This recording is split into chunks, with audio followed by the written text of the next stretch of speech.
Nobody in the sealed room moved for a long time after the words left the old woman's mouth. The photograph sat beneath the single hanging light. Hannah's small round face turned up toward a ceiling she would never see, and around the long table, men and women who had spent decades cultivating the particular stillness required to guard secrets, found that stillness, abandoning them one by one. An elderly man near the far end pressed a hand flat against his chest, as though checking that his own heart still worked. A woman, perhaps a decade younger than the one who had spoken, lowered her head and did not lift it again for several minutes. Historian G. Wunschik remained standing at the head of the table, watching the photograph pass slowly from hand to trembling hand, and understood, watching their faces, that he was witnessing something none of them had truly believed they would live to see. 9 years of careful silence. 9 years of a family too proud, too frightened, too uncertain of its own guilt to search openly for what it had once been forced to give away. And now, a single low-resolution photograph, taken through a garden hedge by a man who had risked a great deal to obtain it, had ended all of it in the space of a single evening. "We must confirm it properly," said a man near the middle of the table, his voice carrying the particular caution of someone whose entire career had been built on never moving too quickly. "A photograph is not proof. We have been wrong before. Twice, if the records serve me correctly." "The eyes," the eldest woman said, still holding the photograph, her voice quiet but absolute. "I do not need to be wrong a third time to know the shape of those eyes. I have seen them in a portrait, sealed behind glass for 40 years. I would know them if I were blind and someone only described them to me." "Nonetheless," the cautious man said, "we proceed carefully. If we are wrong, we risk exposing ourselves to a household that has no reason to trust us, and every reason to fear us, should our approach be clumsy. And if we are right," said another voice, older still, from the shadows near the far wall, "we risk something far worse. We risk being too slow and losing her a second time to whoever else may already be watching." Wunschik listened to the argument circle the table, the same caution and urgency he had lived inside for 11 months now, beginning to fracture the careful unity the council had always prided itself on maintaining. He did not join the debate immediately. He was still looking at the photograph, which had made its way back to him now, passed hand to hand around the table until it returned to where it had begun. "I will handle the verification myself," he said finally, and the table quieted, because in 41 years of service, historian G. Wunschik had rarely spoken with anything resembling command, and the unfamiliar weight in his voice now silenced the room more effectively than any argument could have. "Quietly, carefully.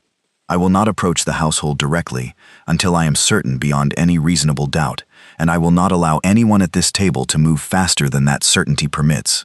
She has already survived one storm before any of us knew she existed. I will not be the reason she is caught in a second one before we understand what we are dealing with." No one objected. No one, in that room, was willing to argue with a man whose hands had trembled the way his had trembled an hour earlier. The eldest woman, still seated near the head of the table, studied him for a long moment before speaking again, her voice softer now than it had been when she first broke the room's silence. "You have carried this search alone for 11 months, Wunschik. Do not mistake my agreement for permission to carry it alone much longer. Whatever household is sheltering her deserves careful handling, yes, but you deserve support, and this council owes you enough trust, after everything you have already given it, not to let you walk into whatever comes next without allies at your side." "I am aware of what I am owed," Wunschik said, and something in the dry, tired honesty of it drew the faintest suggestion of a smile from the old woman, the first softening any of them had shown since the photograph first appeared beneath the lamp. "I only ask that whatever support this council offers arrives quietly. The household we are approaching does not strike me as one that responds well to visible pressure." "Then we will be as quiet as you require," she said. "But not silent, Wunschik. Not any longer. 9 years of silence is enough." The meeting dissolved slowly after that, the council members departing one by one into the winter night, each carrying the photograph's image behind their eyes, long after the physical print had been locked away in Wunschik's private archive, sealed inside a drawer that had not opened in 9 years and would not open again until he was ready. He remained alone afterward, the way he always did, sitting at his desk long past the hour. Any reasonable man would have gone to bed, staring at nothing in particular, feeling the strange, unfamiliar sensation of a search that had defined the last decade of his life, finally, quietly, beginning to end. He did not yet know her name. He did not yet know the household that had raised her. Beyond the single detail his investigator had passed along, with obvious reluctance. A name spoken low, as though naming it aloud might summon consequences the investigator did not care to face. He would learn it properly in the coming days, through channels far more careful than a photograph taken through a hedge. And when he learned it, he suspected, based on the particular tone in his investigator's voice, that the household guarding her would prove to be as dangerous in its own right as anything the council itself commanded. He found, sitting alone with that thought, that it did not frighten him the way it perhaps should have. A man who had spent 41 years protecting bloodlines from the world understood, better than most, that dangerous households sometimes made the safest guardians. It depended entirely on what kind of danger a man chose to become. At the Kang estate, 600 kilometers away, morning arrived the way it always did now, gently, with the smell of soup drifting up the marble staircase and the sound of small feet, not yet quite steady, but no longer entirely unsteady either, padding across the nursery floor, toward whichever adult happened to be nearest. Tae-jin had no reason to know that anything in the world had changed overnight. He woke, as he always did, to the particular silence of a house that had learned, over the last 10 months, to sound like a home rather than a fortress, and lay still for a moment, listening to it the way he always did, an old habit that no longer served the purpose it once had, but that he had never quite managed to abandon. He found Hannah already awake when he reached the nursery, standing at the crib rail with both hands gripping the wood, bouncing slightly on unsteady legs, her face breaking into the particular delighted expression she reserved only for him the instant he appeared in the doorway. "Good morning to you too," he said, lifting her, and she pressed her face into his shoulder for a moment before pulling back to study him, her dark eyes moving across his face with the same unhurried, almost deliberate attention she had shown since the first night in the rain, as though she were still, after all this time, confirming that he was really there. He did not know, that morning, that 600 kilometers away, an old woman had whispered his daughter's discovery into a room full of trembling hands. He did not know that a search which had begun before Hannah was even born had, overnight, transformed from a quiet institutional inquiry into something with a face, a location, a household to approach. He knew only that his daughter smelled faintly of the lavender soap Nurse Mijin used in her bath the night before, and that the winter light coming through the nursery window was unusually gold for so early in the morning, and that for the first time in longer than he could remember, he had woken without immediately reaching for the weight of the day ahead. She patted his cheek twice, an odd little ritual she had developed sometime in the last month. 2 firm pats, followed by a satisfied nod, as though confirming he had passed some private inspection, only she understood the terms of, and then squirmed to be set down so she could resume her pursuit of the small wooden bird, still sitting on the windowsill where Sun-hee had left it weeks earlier. He set her down and watched her go, her progress across the nursery floor still more determination than grace, and felt, watching her, the particular ache of gratitude that had become so familiar over the last 10 months. It no longer surprised him when it arrived, only settled into his chest the way it always did, quiet and enormous at once. He carried her downstairs himself, past Yoon at his post, who produced the rabbit with his usual solemnity, drawing a delighted shriek that echoed down the marble hallway, past the sunroom, where Sun-hee was already waiting with the soup, past the study, where Daeho's light was already burning, despite the early hour, a small detail Tae-jin noticed without quite registering its significance, until later that afternoon. He found Daeho there just after breakfast, hunched over a spread of documents that had not been there the previous evening, his expression carrying the particular focused intensity Tae-jin had learned, across 2 decades, meant something had shifted. "You're here early," Tae-jin said, closing the study door behind him. "I didn't sleep," Daeho said, not looking up from the papers. "I kept thinking about the symbol, about what it would take for a research trail to run through 3 shell entities and disappear into something with the infrastructure to erase itself the moment we got close." I started running comparisons last night against every archived heraldry database I could access without leaving a trace. Most of them are useless. Modern registries, corporate logos misfiled as historical marks. Nothing that matched the stitching pattern our textile expert flagged. But there's a category of Korean heraldic tradition that predates the modern registry system entirely, Daeho said, finally looking up. Family and clan marks, used by the old aristocratic houses, some of them tracing back centuries, most of them dissolved or absorbed into the general population generations ago when the monarchy itself dissolved. A handful, though, maintained their marks privately even after their public titles meant nothing. Ceremonial, symbolic, passed down through bloodlines that kept themselves quiet on purpose. Taejin crossed to the desk and looked down at the documents Daeho had assembled. Faded reproductions of old family crests, hand-copied symbols that bore, in some cases, a distant resemblance to the pattern stitched into the cloth, still folded in his desk drawer, though none of them matched it precisely. None of these are exact, Daeho said, but the style is close enough that I don't think we're looking at a criminal family or a chaebol house anymore, sir. I think we're looking at something older than either of those categories, something that predates the country's modern institutions entirely. You're saying she might be connected to the old aristocracy. I'm saying I don't know what I'm looking at yet, Daeho said, and that scares me more than knowing would. Old blood that maintained its marks privately for over a century, hidden well enough that even our best researcher can't place an exact match after weeks of searching. That's not the profile of a family that lost track of a child by accident, sir. That's the profile of a family that lost her on purpose and has spent every year since deciding whether they were ever going to look for her again. Taejin sat with that for a long moment, his eyes still on the faded crests spread across the desk, the particular stillness settling over him that Daeho had learned, over the years, to recognize as the deepest kind of thinking his friend was capable of. You said you don't have unlimited time, Taejin said finally. Explain that to me plainly, not the strategic version, the honest one.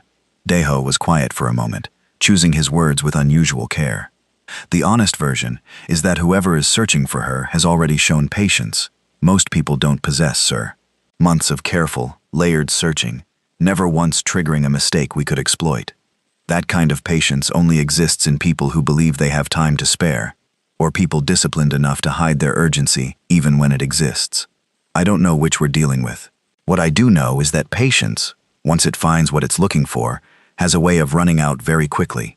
If they're close to confirming her location, and I think the shell company activity suggests they are, then the calm, careful phase of this search may already be ending, whether we're ready for that or not. And you think we're not ready?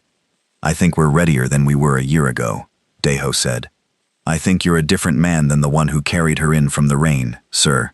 And I mean that as a compliment, not a criticism.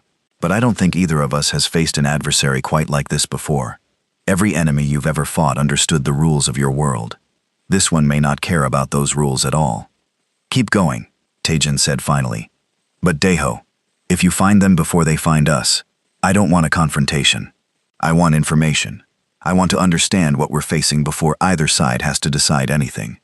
Understood, sir, Daeho said.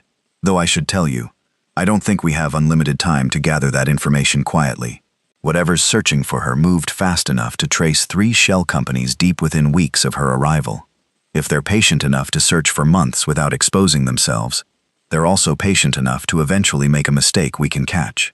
I'd rather catch it before they decide patience isn't necessary anymore. The morning continued in its ordinary rhythm after that, the household moving through its familiar patterns, unaware of the invisible current that had begun, overnight, to pull 2 separate worlds slowly toward each other.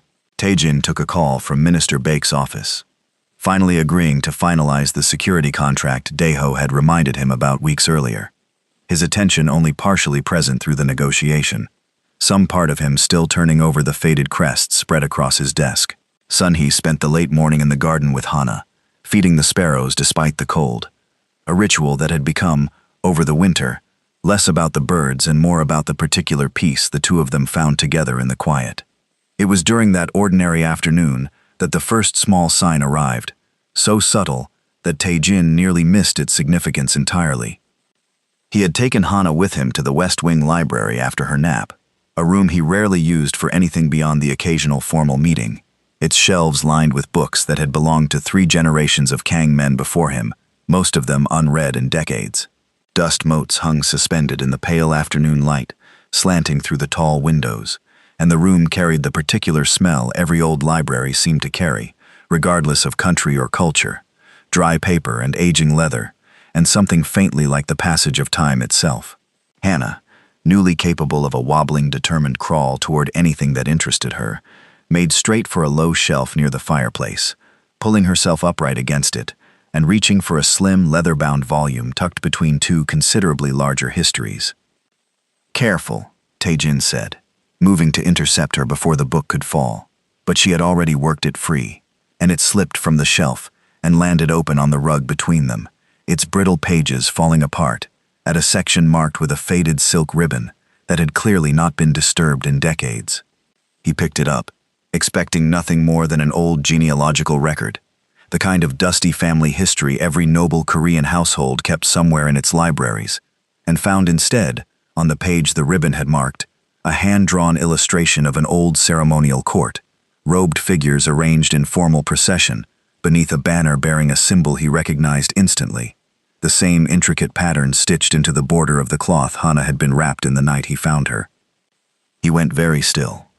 Hannah, indifferent to what she had just uncovered, had already lost interest and crawled toward a nearby cushion, but Tae-jin remained crouched on the rug for a long moment, the old book open in his hands, studying the illustration with a coldness spreading slowly through his chest that had nothing to do with the winter afternoon. The book's cover, when he checked it, bore no author's name, only a title in old-fashioned script that translated, roughly, to Records of the Vanished Court, and a publication date nearly a century old. He had never noticed it on the shelf in his life. He could not begin to guess how it had come to be in his grandfather's library, or why, or whether its presence there was coincidence at all, and he found, closing the book carefully and setting it aside, that he no longer trusted the word coincidence the way he once had. He brought the book to Daeho within the hour, and watched his friend's expression change as he turned through its brittle pages, stopping on illustration after illustration of a ceremonial court that had, according to a brief historical note near the back, formally dissolved and scattered into private life nearly a century earlier, its surviving members sworn, by tradition if not by law, to maintain their bloodline's marks in absolute privacy. "This changes things," Daeho said quietly. "If this book has been sitting in your family's library for generations, that's not coincidence, sir. That's connection. Your family, and whatever household this symbol belongs to, have crossed paths before, long before you were ever born." "Find out how," Tae-jin said. "I want to know why my grandfather owned a book about a vanished royal court, and I want to know before whoever left that symbol on my daughter's cloth decides to explain it to me themselves." That evening, after Hannah had been settled for the night and the house had begun its slow transition into quiet, Sun-hee found her son in the study, still turning the old book over in his hands, and something in his expression, some particular tightness she had not seen since the earliest, hardest weeks after Yuna's death, made her cross the room and sit across from him without being asked. "You found something," she said. It was not a question. He showed her the illustration and watched her face as she studied it, watched the particular stillness that settled over her features, a stillness he recognized because he had inherited it from her, the family talent for absorbing shock without letting it show. "I have seen this symbol before," Sun-hee said quietly, after a long moment. Tae-jin looked up sharply. "When? Many years ago. Before you were born, I think. Or perhaps when you were very small. I do not remember precisely. Your grandmother, my husband's mother, kept a small lacquered box in her room that she never allowed anyone to open. I saw inside it only once, by accident, when I was a young bride still learning the rules of this house. There was a piece of cloth inside it, folded very carefully, with this same symbol embroidered into its corner. When I asked her about it, she told me only that it belonged to a debt our family owed, and that debts of that kind were not meant to be discussed." "A debt," Tae-jin repeated. "I never learned more," Sun-hee said. "She died before I thought to ask again, and by then it seemed a strange, small mystery not worth troubling your father with. I had forgotten about it entirely until this moment, Tae-jin. I would not have remembered it all if you had not shown me this."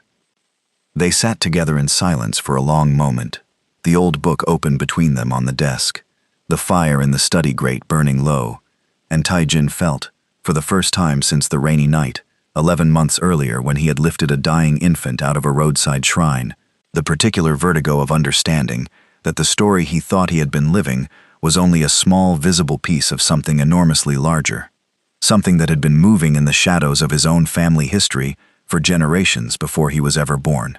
"Do you still have the box?" he asked. "I do not know," Sun He admitted. "It would have passed to your father when your grandmother died, and I never saw it again after that. It may still be somewhere in this house. It may have been discarded decades ago, the way old things sometimes are, when no one left alive remembers why they mattered." "Then we searched the house," Taijin said. "Every room, every storage space. I want that box found, Mother. And I want to understand what debt my grandmother believed our family owed to whoever wove that symbol." The search began the following morning, quiet and thorough, conducted by staff who had served the family long enough to be trusted with a task that required discretion above speed. It took 4 days to locate the box, finally discovered in a sealed storage room on the estate's 3rd floor, tucked inside a trunk of old ceremonial robes that had not been opened since before Taijin's father died. The lacquered box itself was smaller than Taijin had imagined, black with faded gold detailing worn thin by age, its hinges stiff with disuse. Inside, exactly as Sun He had described, lay a folded piece of fine silk cloth, considerably older and more faded than the cloth Hana had been wrapped in, but bearing, unmistakably, the same embroidered symbol in its corner. Beneath the cloth, folded separately, was a single sheet of paper, brittle with age, covered in formal handwriting that took Sun He, squinting through her reading glasses in the dim light of the storage room, several minutes to fully decipher. "It's a promise," she said finally, her voice unsteady in a way Taijin had rarely heard from her. "Written by your great-grandfather. It says that the Kang family accepts a sacred obligation, in gratitude for a debt too great to be repaid in ordinary terms, and that this family will, for as long as it exists, offer shelter and protection to any child of the vanished court who comes to it in need, without question, without hesitation, and without ever revealing the nature of this promise to those outside the bloodline." The room went very quiet. 100 years, Taijin said slowly. 100 years, and my family has been carrying an obligation none of us alive today even knew existed. Until it found you anyway, Sun He said, setting the paper down with careful, trembling hands. "In the rain, beside a shrine, on the day you buried your wife, Taijin. I do not believe that was chance. I do not believe any of this was chance. Somehow, somewhere, whoever left Hana in your path knew exactly which family's door they were leaving her at." Taijin stood very still, looking down at the ancient promise his great-grandfather had written, a century before either of them existed, and felt something shift inside him that he did not yet have language for, something between vindication and dread, the sense of a man discovering that the ground beneath his feet had never been as solid or as ordinary as he believed. He thought of the prophet's words, spoken 3 months before he ever held her. "Protect it before you understand it." He understood now, standing in a dim storage room with a 100-year-old promise in his hands, that the prophet had not been speaking only of fatherhood. He had been speaking of an obligation that predated Taijin's own birth by generations, an obligation that had, apparently, been quietly waiting inside his family's blood for the right moment to call itself due. He did not sleep well that night, and found himself, near 2 in the morning, standing once again over Hana's crib, the old silk cloth from the lacquered box folded in his hand, studying the symbol beneath the low nightlight, searching her sleeping face for some trace of the vanished world that had apparently been waiting for her long before he ever existed to protect her. She stirred slightly in her sleep, one small hand curling and uncurling against the blanket, and Taijin thought, watching her, that whatever ancient promise had brought her to his door, whatever bloodline she carried, that had made an entire dissolved royal house maintain its private marks for a century, in hopeful anticipation of exactly this moment, none of it changed the plain, immovable fact at the center of everything. She was his daughter. Whatever else she was, whatever else she would eventually turn out to be, that fact would not change, and he found, standing there in the dark with a century-old promise in his hand, that he was prepared to honor it exactly the way his great-grandfather had written it, without question, without hesitation, and, for as long as he could manage it, without letting anyone outside these walls understand what they were truly guarding. The following afternoon, needing something ordinary to hold on to after 2 days spent turning over a century of hidden obligation, Taijin canceled his meetings again, a habit Daeho had begun, half joking, to refer to as the chairman's new favorite negotiating tactic, and spent the day doing nothing more significant than teaching Hannah to stack a small tower of wooden blocks in the sunroom, the same blocks that had once been tucked discreetly behind an antique cabinet, and were now simply part of the room's furniture, no longer hidden from anyone. She was not particularly good at stacking yet, knocking each small tower down within seconds of building it with the total, gleeful satisfaction of a child who had not yet learned that destruction and creation were meant to be different pleasures. And Taijin found himself laughing more in that single hour than he had in the 2 anxious days before it, a laugh that surprised even him with how easily it arrived, how little effort it took now compared to the effort it had once required. Sunhee watched them from the doorway for a long while before joining, settling onto the floor beside her son, with the particular grace of a woman who had decided, decades ago, that dignity mattered less than being close to the people she loved. She rebuilt the tower each time Hana knocked it down, patient and unhurried, and Taijin, watching his mother's careful, weathered hands, stacking small wooden blocks for a granddaughter who might, for all any of them yet knew, carry the blood of a vanished imperial court, felt something in his chest settle into a kind of resolve he had not fully possessed the night before.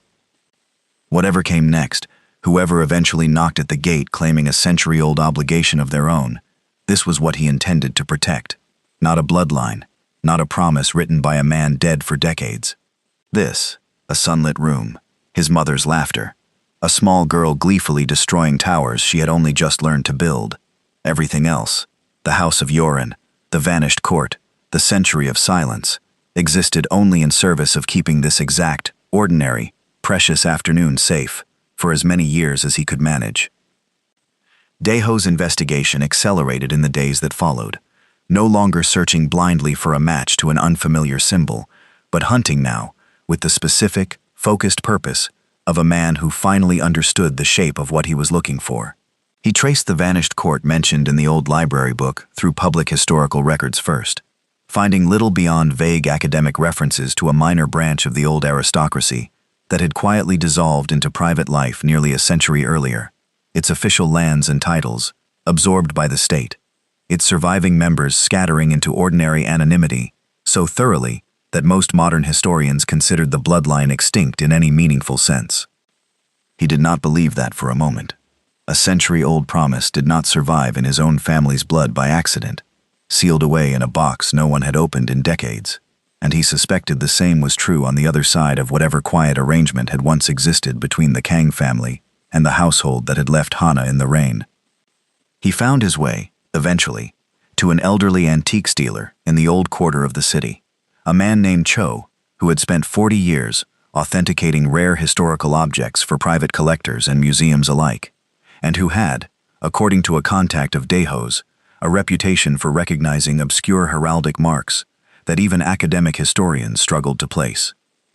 Cho's shop occupied the ground floor of a narrow building squeezed between a shuttered tailor's storefront and a tea house that had clearly seen better decades, its interior crowded with glass cases of jade and lacquerware, and old scrolls yellowed with age, the particular hush of a place where valuable things had learned to wait patiently for someone who understood their worth.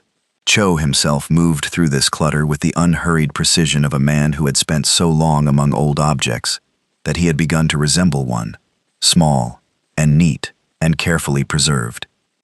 Cho examined the photograph Daeho had brought of the symbol, taken carefully from the old silk cloth in Taijin's study, and his expression, previously bored and professionally neutral, sharpened almost immediately into something far more guarded.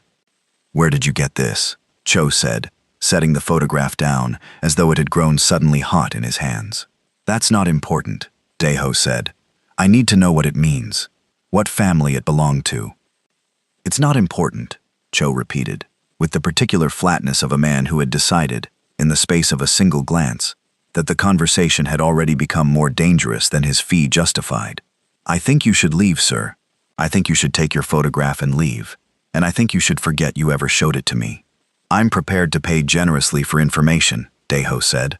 "And I'm prepared to guarantee your discretion. I'm not here to cause trouble for you, Mr. Cho. I only need to understand what I'm looking at." Cho studied him for a long moment, some internal calculation playing out behind his eyes, weighing, Deho suspected, fear against curiosity, against the particular greed that made a man spend 40 years authenticating other people's treasures instead of building his own. He glanced once toward the shop's shuttered window, then toward the curtained doorway leading to his back room, as though confirming, out of long habit, that no one else was close enough to overhear whatever he decided to say next. "There was a family," Cho said finally, his voice dropping low, glancing once toward the shuttered front window of his shop, as though checking for watchers even here, in his own private domain. "Very old, very quiet. They called themselves, among those few who still knew to ask, the House of Yorin, descendants of a minor branch of the old imperial line, distant enough from the throne itself to survive the dissolution of the monarchy without drawing much notice, close enough that they never entirely gave up believing their blood mattered more than ordinary blood. Are they still active? Still searching for anything?" Cho's jaw tightened. "I authenticated a set of ceremonial jewelry for a private collector 11 years ago. The collector never gave a name, only an intermediary, and paid an amount that told me not to ask further questions. The jewelry bore this exact mark. I have not seen the mark again since, until you walked through my door 5 minutes ago, and I will tell you honestly, sir, I would be very happy never to see it again after today." "Why?" "Because families that guard their history that carefully," Cho said, "usually have very good reasons for the guarding, and men who come asking after that history uninvited usually find out those reasons the hard way." Deho left the shop with considerably more than he had arrived with. A name now, the House of Yeorin, and the confirmation that whoever they were, they possessed both the resources and the discretion of old, careful money. Exactly the profile Deho had suspected from the shell company searches months earlier. He returned to the estate that evening and found Tae-jin in the study, still working through the fragile pages of the century-old book his great-grandfather had apparently kept as a private reminder of an obligation none of his descendants had known to honor until now. "The House of Yorin," Deho said, setting his notes on the desk. "A minor branch of the old imperial line. Old money, old discretion.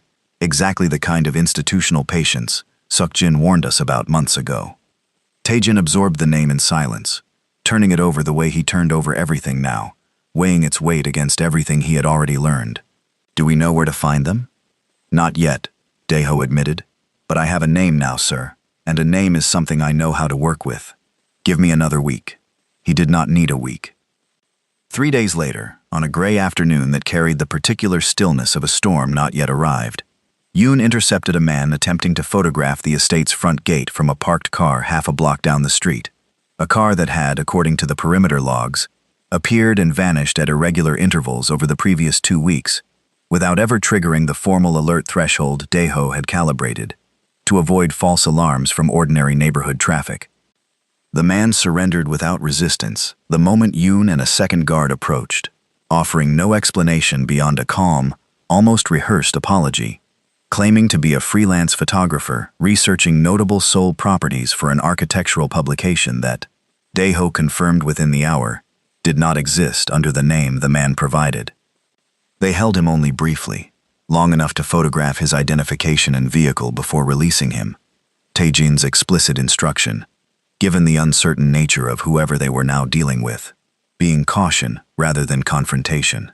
The man left without further incident, and Deho's search of the vehicle's registration led, after 2 more days of careful tracing through shell ownership records that had clearly been constructed by people who understood exactly how to hide behind paperwork, to a private security firm that, according to public filings, provided discreet protective services to a small number of clients, too wealthy and too private to be named in any public record.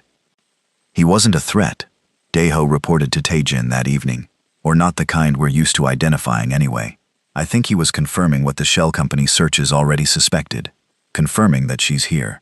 Confirming the household is exactly as dangerous as everyone assumes you are, sir, which I suspect is exactly why they've moved so carefully, instead of simply approaching the gate directly.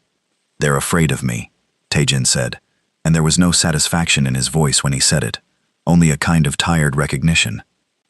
I think they're afraid of exactly what any sensible person would be afraid of, Daeho said. A man who runs half the city's underworld, who has already demonstrated he'll go to unusual lengths to protect a child he found in the rain, and who now apparently holds a century-old promise from his own family, obligating him to protect her specifically. If I were the House of Yeorin, sir, I don't think I'd approach that gate directly either. I think I'd want to be very, very certain of my welcome before I risked it. Taejin considered that for a long moment. Then perhaps it's time we stopped waiting for them to find their courage, and gave them a reason to trust the approach instead. Sir, if this family has spent a century maintaining a private mark, guarding a bloodline, keeping every trace of themselves hidden from the world, Taejin said slowly, then whatever drove them to abandon her, rather than raise her themselves, must have been serious enough to override a century of careful tradition. I want to understand what that was before I decide whether to let them anywhere near my daughter. Find their intermediaries, Daeho, not to threaten them, to open a door they've apparently been too frightened to knock on themselves. It was, everyone in the household would later agree, the correct decision, though none of them could have anticipated how quickly it would be tested. The following week brought a small, ordinary evening that would, in hindsight, prove to be the last one before everything accelerated beyond anyone's careful planning. Sunhee had taken Hana to the small neighborhood temple she visited monthly, a modest place tucked behind a row of ginkgo trees a short drive from the estate, maintained by an elderly monk who had known the Kang family for decades and asked no questions about the security detail that now discreetly accompanied Madame Sunhee's granddaughter on every outing. The temple courtyard was quiet at that hour, the way it always was on weekday afternoons. Golden ginkgo leaves scattered across the worn stone paving, like scraps of some forgotten celebration. The old bronze bell near the entrance, hanging still and silent in the windless cold. Sunhee had come here every month since Yuna's death, sometimes with company, more often alone in those early years, and had watched the ritual slowly transform over the last year, from an act of private grief into something gentler, something that now included, more often than not, a small girl's delighted shrieking as she chased leaves across stones her grandmother had once walked in silence. Hana, who had grown fond of the temple's quiet courtyard and the old bronze bell that hung near its entrance, toddled happily across the worn stone paving, while Sunhee lit incense at the small shrine inside, a ritual she performed for Yuna's memory every visit, murmuring a few private words the monk had long since learned not to interrupt. It was the monk himself who first noticed the change in the old woman's face. He had known Sunhee for over 20 years, had watched her grieve her husband and, more recently, her daughter-in-law, and had come to recognize the particular quality of her silence during these visits, contemplative, sad, but steady. This time, watching her rise from the shrine and turn toward the courtyard where Hana was chasing a fallen ginkgo leaf across the stones, her expression carried something else entirely, a stillness so profound it bordered on shock. "Madam Sunhee," the monk said quietly, "are you unwell?" "I have seen that child's face before," Sunhee said, so quietly he almost missed it, her eyes fixed on Hana, with an intensity that made the monk turn to look at the little girl himself, seeing nothing unusual beyond an ordinary toddler chasing an ordinary leaf. "Not this child. Another. Many years ago. I did not recognize it until this moment. In this light. At this angle." "I don't understand," the monk said.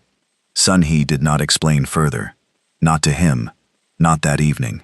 She gathered Hana into her arms with unusual haste, thanked the monk in a voice that did not entirely mask her unsteadiness, and returned to the estate in near total silence, her mind turning over a memory she had not visited in over 3 decades. A young woman's face glimpsed once, briefly, at a formal gathering Sunhee had attended as a new bride, a woman whose name she had never learned, whose family no one at the gathering had been willing to discuss above a whisper, whose eyes, Sunhee now understood with a certainty that frightened her, had been exactly, unmistakably, impossibly the same eyes she had just watched, laughing over a fallen leaf in a temple courtyard.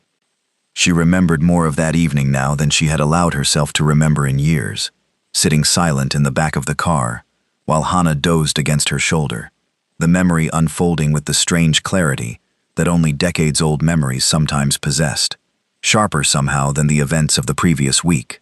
She had been perhaps 23, newly married, still learning the elaborate unspoken rules that governed which family spoke to which at gatherings of that kind, still uncertain enough of her own place in the room to notice everyone else's with unusual care. The young woman had stood near the edge of the hall for most of the evening, dressed beautifully, but somehow apart from everyone around her, and Sun-hee remembered asking her own mother-in-law, quietly, who she was. Her mother-in-law's answer, delivered in the particular clipped tone she reserved for subjects not meant to be pursued further, had been only that some families carried burdens too old and too complicated for polite conversation, and that a wise young bride learned early which questions were worth the answers they cost. Sun-hee had not asked again. She had, in fact, largely forgotten the young woman entirely for the better part of 30 years, the memory tucked away in some rarely visited corner of her mind alongside 100 other small, unexplained moments that a long marriage into a powerful family had taught her not to examine too closely.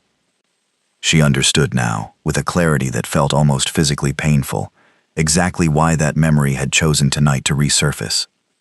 She found Tae-jin in the study that night and told him everything, the memory, the woman's face, the whispered warnings at that gathering decades ago that some families were better left unasked about, and watched her son's expression change as the pieces he had already gathered, the crest, the century-old promise, the House of Yorin, began arranging themselves around this new fragment into a shape neither of them was fully prepared to see.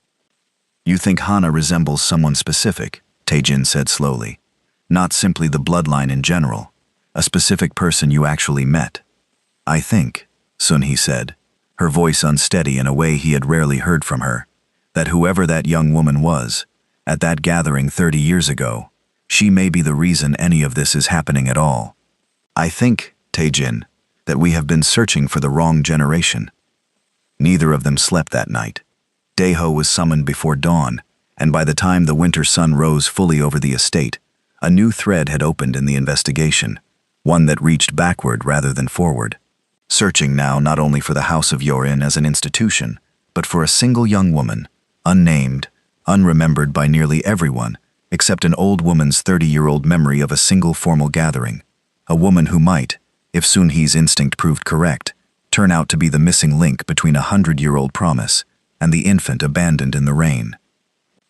It took Daeho 4 more days, working with a focus that left him hollow-eyed and unshaven by the end of it, cross-referencing decades-old guest registries from formal events the Kang family had attended, cross-checking names against fragments of the House of Yorin's carefully hidden paper trail, calling in favors from contacts who had not heard from him in years, and would, he knew, expect equally significant favors returned eventually. He found her on the evening of the 4th day, not through any single triumphant discovery, but through the patient accumulation of a dozen small confirmations, a name buried in a guest registry from 31 years earlier, cross-referenced against a birth record sealed under privacy protections that had taken considerable resources to circumvent, cross-referenced again against a photograph, badly faded, filed among the estate's own archived event records from a formal dinner Tae-jin's father had hosted before Tae-jin was even born. He brought the photograph to the study that night. His hands, Tae-jin noticed, not quite steady as he set it on the desk. "I found her," Daeho said, "the woman your mother remembers. I cross-referenced the guest list from a dinner your father hosted 31 years ago against records the House of Yorin has spent considerable effort trying to erase. Her name was Yorin Santhwa, 22 years old at the time of this photograph, a distant, unacknowledged member of the family line, kept largely out of public appearances even then, according to the sparse notes I could find." Tae-jin looked down at the photograph, faded and slightly warped with age. A young woman in formal dress, standing at the edge of a group portrait, her face turned partially away from the camera, as though she had been trying, even then, not to be fully seen. The resemblance to Hana, even accounting for the faded print and the passage of decades, was unmistakable. "There's more," Daeho said quietly. "I found a second record, harder to confirm, buried inside a private hospital's archived files from 11 months ago, the same week you found Hana. A woman matching this description was admitted under an assumed name for an emergency delivery and discharged herself against medical advice less than 6 hours later, refusing all follow-up contact. The hospital's records list no forwarding information, no family contact, nothing beyond a single note from the attending physician, expressing concern that the patient seemed, in his words, terrified, rather than simply exhausted. The study fell silent. She had the baby herself, Tae-jin said slowly, alone, under an assumed name, frightened enough to disappear within 6 hours of giving birth. That's my read, sir, Daeho said. I don't know why yet. I don't know who she was running from, or whether it was the House of Yoren itself she feared, or something else entirely. But I know this. Whoever left Hana at that shrine in the rain, on the exact night you would pass by on your way home from a funeral the entire city knew about, timed it with a precision that could not have been an accident. And I think, sir, that the woman in this photograph is either the one who made that decision herself, or she is the reason someone else had to make it for her. Tae-jin picked up the photograph and studied the young woman's half-turned face for a long time, searching it for some echo of the daughter sleeping upstairs, and found, with a certainty that settled into his chest like something being carved permanently into stone, that he was looking at Hana's mother. He did not know her fate. He did not know whether she was alive somewhere, watching from a distance the way the watcher outside the estate gate had watched, or whether whatever had frightened her badly enough to abandon her own newborn daughter to a stranger's mercy in a rainstorm had eventually caught up with her entirely. He knew only that a name now existed where none had before, Yeorsi Sionhwa, and that the name carried with it a weight he was not yet prepared to fully understand. Keep searching, he told Daeho, setting the photograph down with careful, deliberate hands. I want to know what happened to her. I want to know why a woman would give up her own child rather than raise her. And I want to know before I decide what to tell Hana, someday, about where she truly came from. Daeho nodded and gathered the photograph and his notes, preparing to leave, and paused at the door, looking back at his oldest friend with an expression that carried, beneath its usual composure, something close to genuine unease. There's one more thing, Daeho said. I debated whether to tell you tonight or wait until morning. I've decided you'd rather know now. Tell me. The hospital record I found, Daeho said. The one documenting her admission and discharge. I didn't find it through official channels, sir. I found it because someone else had already accessed it 3 days before I did, and left a digital trace clumsy enough for me to follow back to its source. Someone else is looking at the exact same record. Someone else already knows her name. Tae-jin went very still. Do we know who? He said. Not yet, Daeho said. But whoever it is, sir, they're not moving as carefully as the House of Yoren has been. They're not hiding behind shell companies and discreet photographers parked half a block away. Whoever accessed that record 3 days ago did it directly, through a private hospital's internal system, using credentials that trace back, as far as I can determine tonight, to a private security contractor with known ties to a rival organization, one of yours. The fire in the study grate popped softly in the silence that followed, and Tae-jin stood very still behind his desk, the photograph of a frightened young woman still lying where Daeho had left it, understanding, with a cold and total clarity that settled over him like the first drop of rain before a storm, that whatever careful, patient search the House of Yoren had been conducting for the better part of a year, someone far closer to home, someone who understood exactly how dangerous Kang Tae-jin could be and had decided to search anyway, had just discovered the same truth he had spent the last 2 weeks uncovering. He thought of every rival he had ever made in 20 years of building an empire, every man he had outmaneuvered, every territory he had claimed at another family's expense, every enemy who had learned to fear his name enough to leave his household alone, and understood that somewhere among that long list of careful, patient grudges, someone had finally found a reason worth the risk of testing him directly. Not territory, not money, not even revenge in any ordinary sense. Something rarer and, he suspected, considerably more dangerous than any of those. A bloodline old enough and valuable enough that even men who feared him might decide the prize was worth whatever price his fury would eventually demand.